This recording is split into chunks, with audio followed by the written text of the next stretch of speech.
বন্ধুরা কিভাবে আপনি টিটি ক্যাফেতে অ্যাকাউন্ট করবেন আজকের ভিডিওতে আমি তা দেখাই দিচ্ছি। প্রথমে আপনি আমাদের অ্যাপ্লিকেশনটা ওপেন করবেন। করার পর এখানে যে নেক্সট বাটন আছে এই নেক্সট বাটনে ক্লিক করবেন। আরেকবার ক্লিক করবেন, করার পর এই যে এখানে দেখেন রেজিস্টার অপশন আছে, তো এই জায়গায় ক্লিক করবেন। এই জায়গায় ক্লিক করার পর এখানে হচ্ছে আপনার ফোন নাম্বারটা, এখানে ইনভিটেশন কোড, এখানে আপনার মনের মতো করে পাসওয়ার্ড, ঠিক আছে। এরপর হচ্ছে এখানে রেজিস্টারে ক্লিক করবেন। তো আমি সরাসরি অ্যাকাউন্ট করে দেখাই দিই। তো এখানে সর্বপ্রথম হচ্ছে আপনি জিরো বাদে মানে জিরো 1 থেকে লিখি না আমরা, তো জিরোটা বাদ দিবেন। 1 থেকে শুরু করবেন। 1 থেকে শুরু করে নাম্বারটা লিখবেন যেমনটা আমি লিখছি। তারপর হচ্ছে এখানে ইনভিটেশন কোডটা, হ্যাঁ, যে সেকেন্ড যে ইয়েটা আছে, দেখেন এখানে ইনভিটেশন কোড, ঠিক আছে। তো ইনভিটেশন কোড আমরা আপনাদেরকে একটা ইনভিটেশন কোড দিব, ওই ইনভিটেশন কোডটা এখানে বসাই দিবেন। বুঝতে পারছেন? এরপর হচ্ছে এখানে যে পাসওয়ার্ড আপনার মনের মতো করে পাসওয়ার্ড দিয়ে দেবেন। প্রথমে আপনি আপনার নাম দিতে পারেন, যেমন আমি দিলাম, একটা নাম দিলাম, ঠিক আছে। নাম দিয়ে এরপর হচ্ছে একটা অক্ষর দিয়ে দেবো। এভাবে হচ্ছে 8টা সংখ্যা মিলাই দেবো। বুঝতে পারছি? তো আমার পাসওয়ার্ড বসানো শেষ। এখন হচ্ছে আমি সরাসরি এখানে রেজিস্টার বাটন আছে, রেজিস্টার বাটনে ক্লিক করব। তো রেজিস্টার বাটনে ক্লিক করার পর কিন্তু আপনার যে নাম্বারটা বসাইছেন এখানে এই নাম্বারে একটা ওটিপি আসবে। তো এটা হয়তো কল দিতে পারে অথবা এসএমএস আসতে পারে। তো আমি দেখতেছি আমার কোন জায়গায় আসে।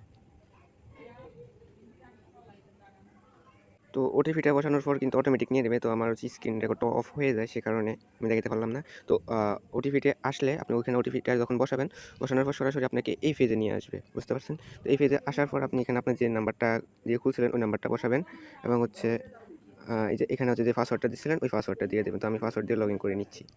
তো সবকিছু বসানো শেষে আপনি হচ্ছে এখানে লগইন আছে, লগইনে চাপ দেবেন। তো লগইনে চাপ দেওয়ার পর সরাসরি আপনি কিন্তু টিকিফে প্ল্যাটফর্মে পেমেন্ট টাস্কগুলো কমপ্লিট করবেন। তো আজকের ভিডিওতে আমি তাই দেখাবো। তো প্রথমত হচ্ছে আপনাকে আসতে হবে কোথায়? এই যে পেমেন্ট লেখা আসতে হবে। তো এই জায়গায় আসার পর আপনার হচ্ছে এই জায়গাগুলো চেক করতে হবে। যেমন 100 থেকে 199, 200 থেকে 1000, এগুলো আপনার চেক করতে হবে, ঠিক আছে? এগুলো চেক করার জন্য এখানে ক্লিক করবেন। তো আমার একটু ইন্টারনেট প্রবলেম করতেছে। তো দেখেন আমার এখানে কিন্তু একটি ট্যাক্স আছে 600 টাকার। তারপর এখানে আছে হচ্ছে অনেকগুলো ট্যাক্স, যেমন 3242, 1800 টাকা, অনেকগুলো ট্যাক্স আছে। তো এগুলো হচ্ছে একজন পে করলে পরবর্তীতে ট্যাক্স আরেকজন ব্যক্তি করতে পারবে না। তো এটার জন্য আপনি সবার আগে করার চেষ্টা করবেন। বুঝতে পারছেন? তো এটার জন্য আপনার কিন্তু বিকাশ নগদে টাকা থাকা লাগবে। তো আপনি যদি 3200 টাকার ট্যাক্সটা কমপ্লিট করেন, যেমন 3242 টাকায় আপনি 113 টাকা আপনি কমিশন পাবেন। বুঝতে পারছেন? তো এটা নেওয়ার জন্য আপনাকে হচ্ছে এখানে ক্লেম ট্যাক্সে ক্লিক করতে হবে। তো ক্লেম ট্যাক্সে ক্লিক করে, যেমন এটা তো বিকাশে।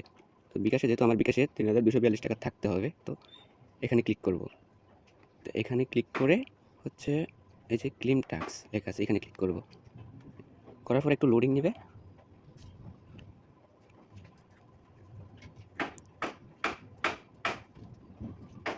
তো আমার এই ট্যাক্সটি হচ্ছে অন্য কেউ করে ফেলছে, সেজন্য চলে গেছে। তো আমি অন্য একটি ট্যাক্স দেখাই।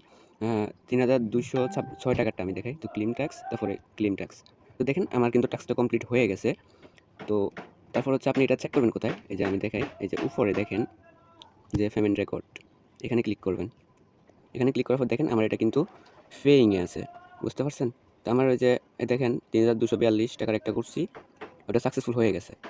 তারপরে 3206 টাকারটা এখনো পেইং আছে। তো এটা হচ্ছে একটু পরে সাকসেস হয়ে যাবে। তো এর জন্য আপনার কিন্তু বিকাশ নগদ অনলাইন থাকতে হবে, নাহলে কিন্তু টাস্ক করতে পারবেন না। তো বিষয়টা হচ্ছে আপনি এখানে দেখবেন আপনার এগুলো অনলাইন আছে কিনা, ঠিক আছে? যেমন আমার এগুলো বিকাশ নগদ দোনোটাই অনলাইন আছে। আপনারাও এখানে অনলাইন রাখতে হবে, প্লাস হচ্ছে ওয়ালেটে টাকা রাখতে হবে। যে টাস্কগুলো করবেন ওই টাস্কগুলো করার জন্য আপনার ওয়ালেটে টাকা থাকা লাগবে। বুঝতে পারছেন বিষয়টা?